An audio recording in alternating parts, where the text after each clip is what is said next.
series of male rebellions. Coming up, Tom Kaler's crazy lecture on the modern male condition goes amok in Men Die Sooner. Then a dance about quitting dance, a touching video memoir by Timothy Buckley on a Live from Off-Center. Major funding for a Live from Off-Center has been provided by the National Endowment for the Arts and the Corporation for Public Broadcasting. Additional funding has been provided by the Rockefeller Foundation, the Ford Foundation, the John D. and Catherine T. MacArthur Foundation, and this and other public television stations.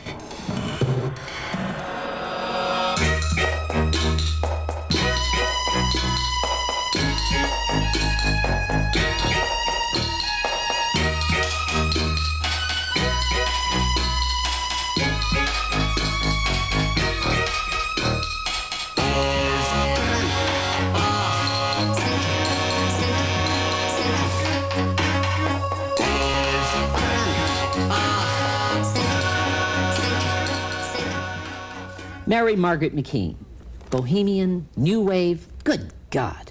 Tell me about yourself. I have a BA in art history from Sarah Lawrence College and MA in money market management from Harvard B School. Tell me about what is performance artist. That I don't understand. Yeah, well, what it is, well, let's see. It's taking this swirling mass of chaos called life and making it your own, then putting a price tag on it and calling it art. What's East Village? What are you doing in the East Village nowadays? What is that all about? Well, it's basically the same old thing. Been the same old thing for about 10 years, and it'll be the same old thing for 10 more years. Poets, Bohemians. Poets, artists, musicians, stockbrokers. Tell me your outrageous wigs. Those outrageous wigs you have on. Tell me about It's really outrageous. I understand you do a lot of caricatures. Well, it's all about being on the cutting edge and being a pioneer. You have a clip of yourself. I have a clip. These are two performers. One is choreographer Timothy Buckley, and the other one is named Tom Kaler in a piece called Men Die Sooner. Do you know Timothy Leary? Yeah. You do? I've met him. What kind of guy is Timothy Leary? I just want to know real quick. He's before really I get into nice. your clip. Is he? He's really great. After Andy Warhol died, like, he was like, sort of like dad. You knew Andy Warhol? Yeah, I've like this with Andy. Really? Yeah. Me and Tama Janowitz, we were like a gang. We were inseparable and was sort of upsetting, I understand Andy Warhol was a very shy man. At parties, he never spoke. Is that true? That's true. Well, once in a while, he would pipe up. If you mentioned, like The Love Boat or James Brolin, he would get very excited, but he was... Okay, clip. I love to see it. Yeah, can we show them? Yeah, show of the clip? Let's see the clip. Can you turn the clip on? They'll turn it on, yeah. Okay. Okay, thank you. Okay. Are they rolling? I think so. They're going to be rolling. Are you getting that?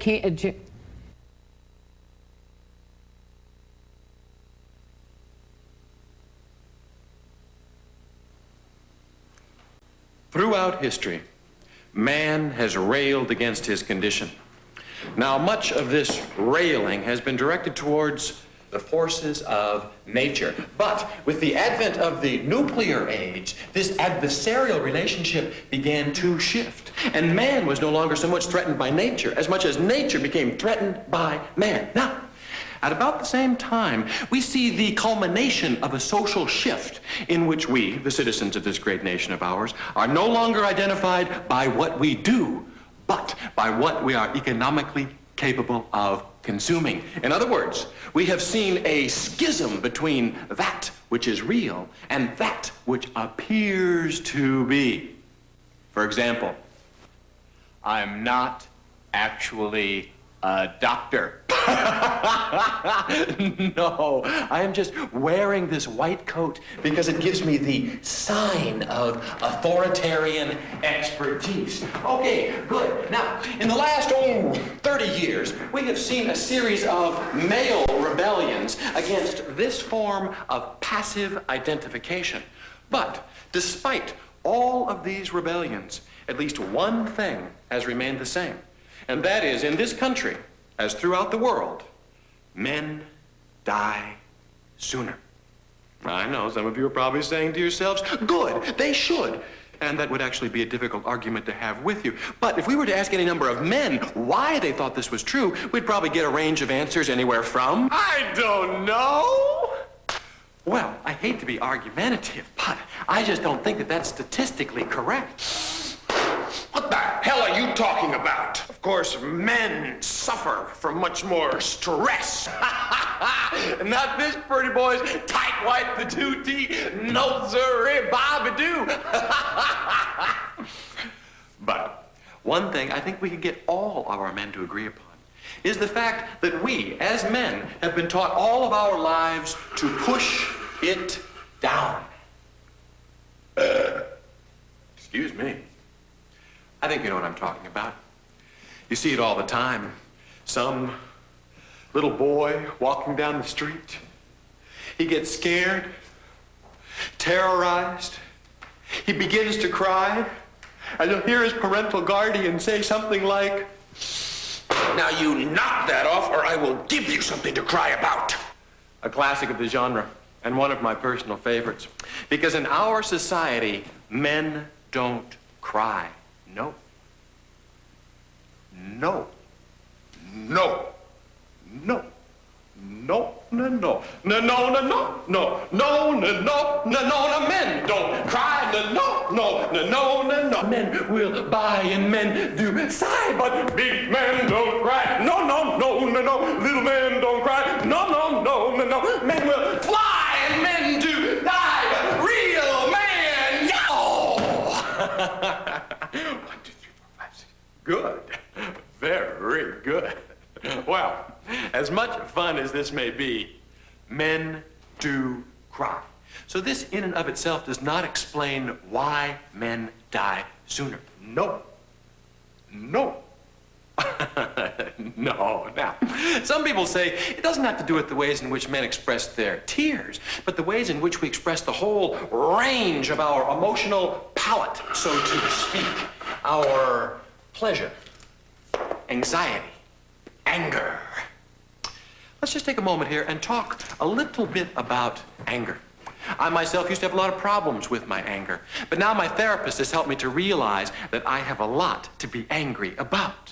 When I get teed off, I don't keep it inside of me, rot my guts out. I say, hey, you'd better cut that out. I'm not going to take that kind of jazz from you. You might as well. It's not going to do any good anyhow, because people are morons.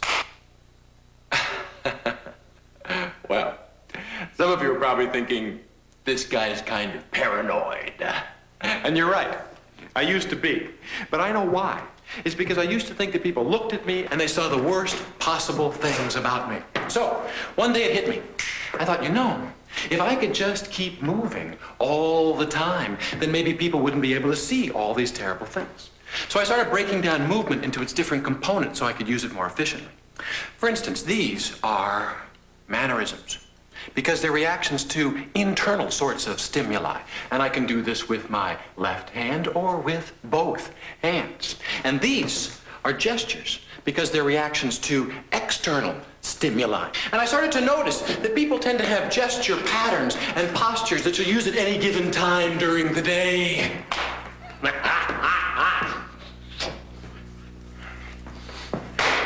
As well as movement itself. Levels, directions,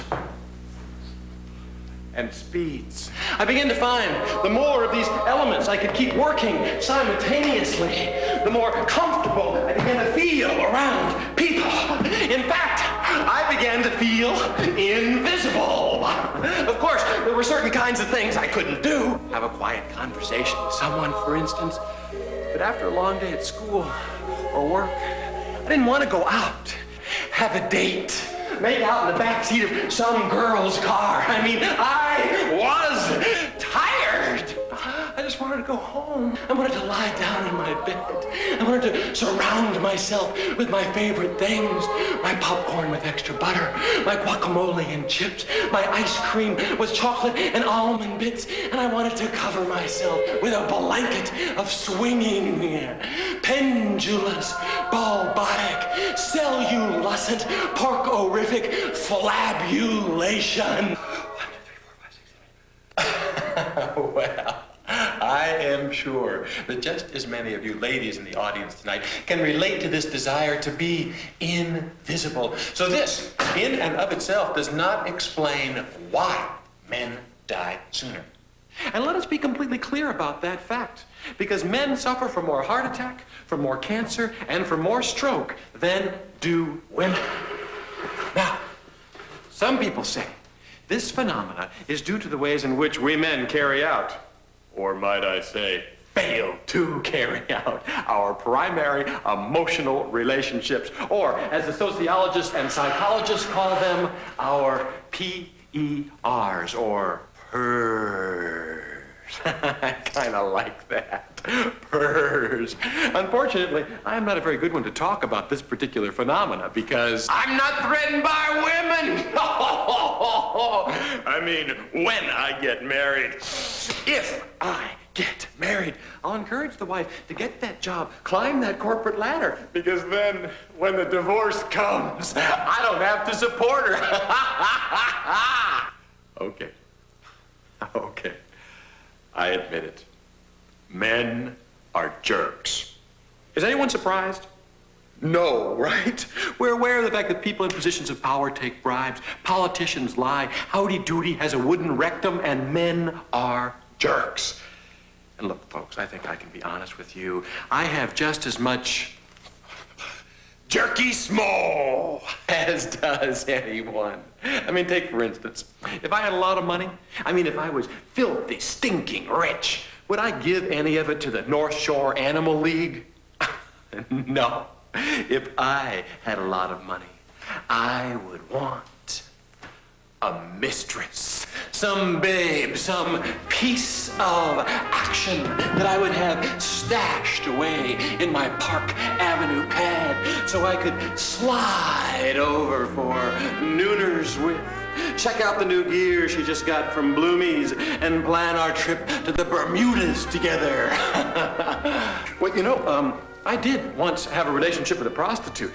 She didn't cost a lot of money. She was clean, really good looking. I'd go see her a couple of times a week, but after a while, we just sit around and talk, so I stopped going. But with a mistress, that would be completely different, because she would be there just for me, just to satisfy my powerful, passionate, sexual will. That stuff about the prostitute, that's not true. I've never been involved with a prostitute. I've never had to be involved with a prostitute, okay? I just said that because I felt that this portion of this evening's program needed some sort of personal experiential validity. But, ladies and gentlemen, the fact of the matter is, I have had a lot of women. Oh, yeah. A lot of women. If I was to add it up, even conservatively, numbers are not important when it comes to sexuality. What's important is experience. What's important is when you got started. And I got started very young. Oh, yeah. My peers used to think of me as the Daniel Boone of the bed sheets. I must have been, she must have been. Okay, we were freshmen in college. We waited because we cared about each other. But she was hot. Oh, yeah. She was the one that all the guys were sniffing around after. And I was the one. I was the guy. I was the one.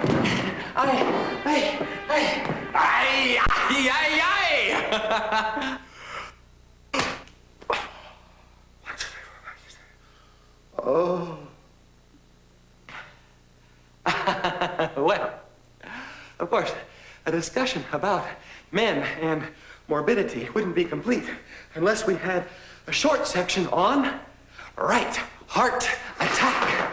Now, in the last, 30 years, we have seen a series of theories about heart attack, which makes the whole thing very confusing. Am I a cholesterol fatty? Well, I can pinch far more than an inch. Am I overstressed? Probably. Am I a type A? Or God forbid, one of those lazy type B characters? Do I need to jog? Or is the fact of the matter I just need to take an aspirin a day? I mean, what the hell kind of a man am I? Well, I'm the kind of a man who will provide more opportunities for my children than my father provided for me. I have a job, okay? I work. And when I'm at work, my time belongs to the boss. That's just how it is. That's America. But when I get in my car, then nobody better hassle me. Not unless they want to make my day. Because nobody can tell me that some poor schnook is as much of a man as the guy that built himself a 38-story luxury apartment complex with a pink marble lobby. This is the sign of a man and what he can do with it. Oh, Jesus. Well, now we have looked at the physiological reasons why men die sooner. We've looked at the sociological, the psychological, and the emotional. And frankly, folks, the only thing I see is that men die sooner just because we're men.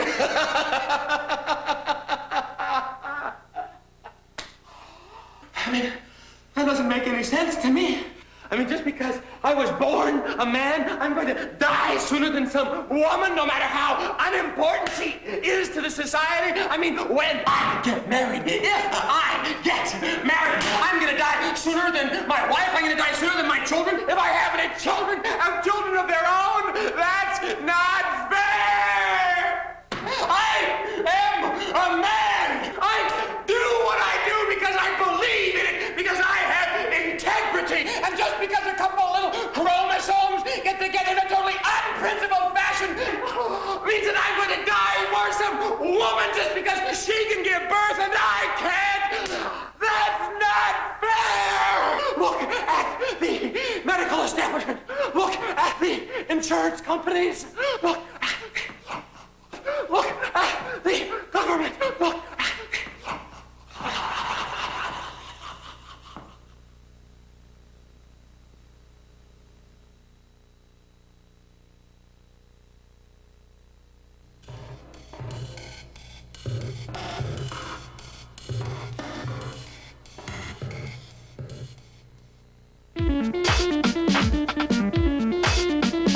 Everybody talks about it, but nobody does it.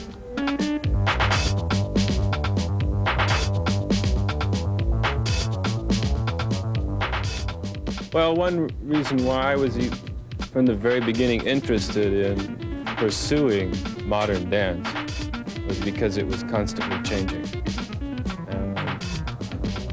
That was interesting to me, that something could change all the time and never really settle or root itself into anything particular. And I think what happens once you get into it as a business, the nonprofit business, you find that to sustain those people who are working with you for you, that you have to give up some of those romantic notions about experimenting. I thought it was terrific. I love the way he danced. Had a great sense of rhythm, and he knew how to sort of how to phrase things, how to make a whole evening roll, and he didn't do things that were endless, which was a great virtue, I thought, and he just had a great musical sense and a kind of reeling off balance, lickety-split stuff that he did. I thought was wonderful.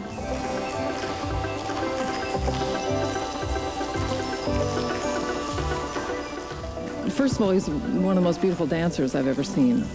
And I'd heard about his choreography, but then when I actually saw it, it was the way he danced that really, really got me.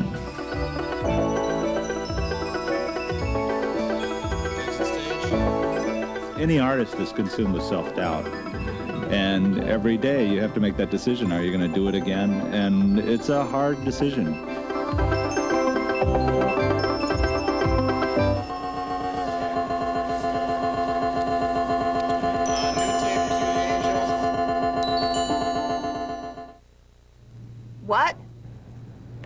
haven't danced in over a year, and I stopped choreographing.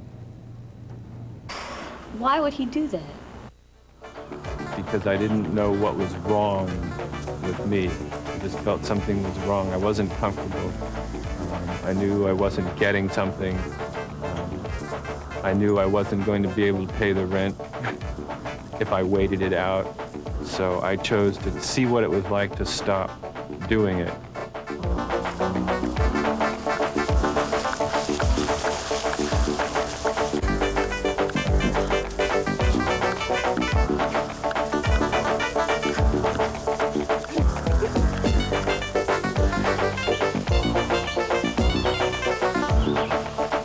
I don't believe that for a second. I felt like it was a big shame because he has an incredible amount of talent, more than anyone I know.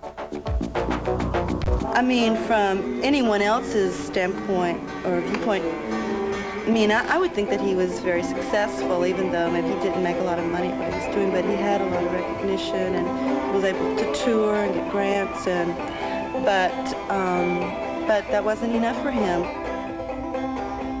If there's going to be an invitation to a festival, especially here in New York City, there are several here in the city, it means creating a proposal listing who you intend to collaborate with.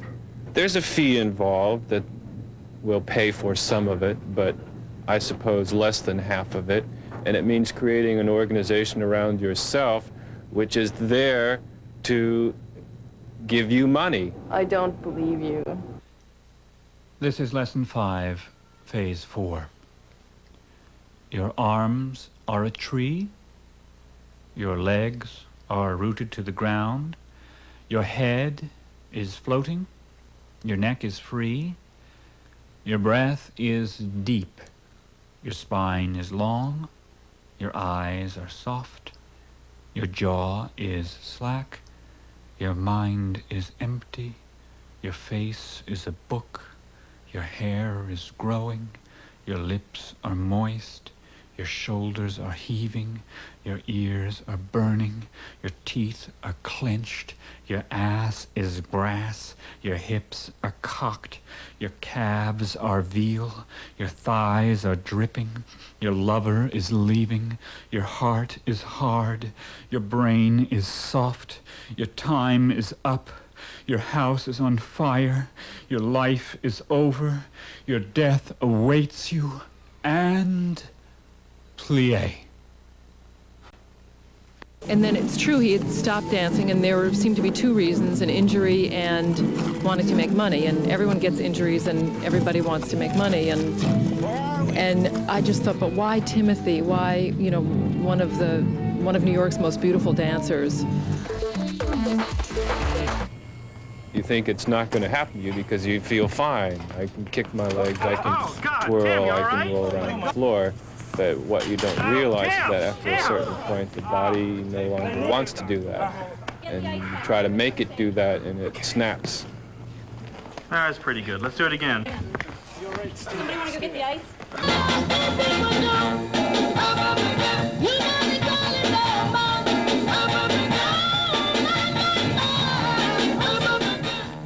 I am so sorry that I can't see him dance anymore. I'm really sorry he quit. I think he was too young.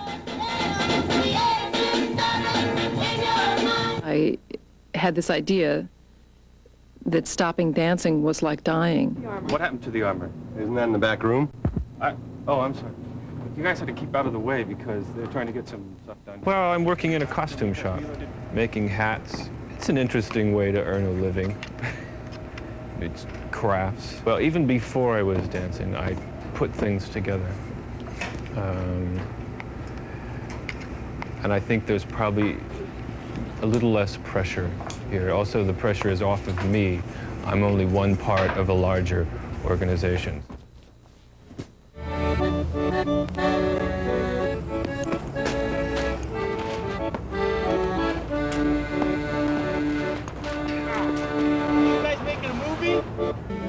You know, he wants to play the accordion and sing songs.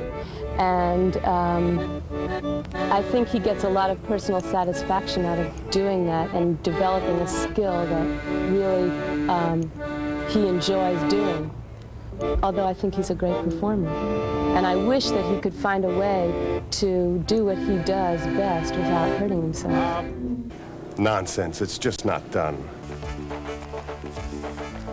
When I thought about finishing the dance, it occurred to me that it was important to have some entertainment skills besides abstract flinging and abstract skipping. And if you want to reach mom and pop out in the Midwest, you've got to give them something that they can also take home.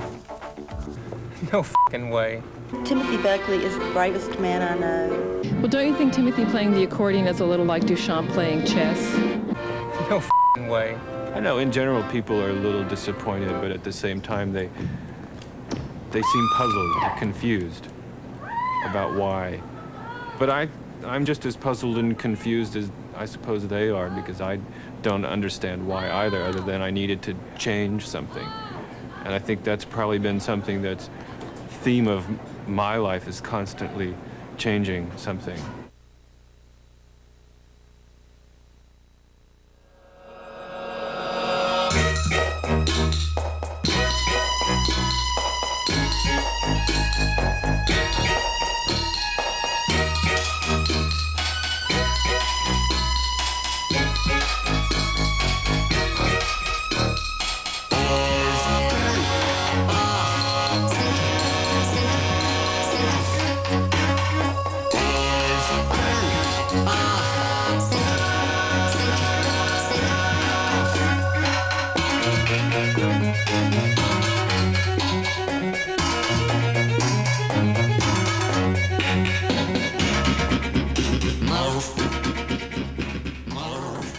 Major funding for Alive from Off Center has been provided by the National Endowment for the Arts and the Corporation for Public Broadcasting.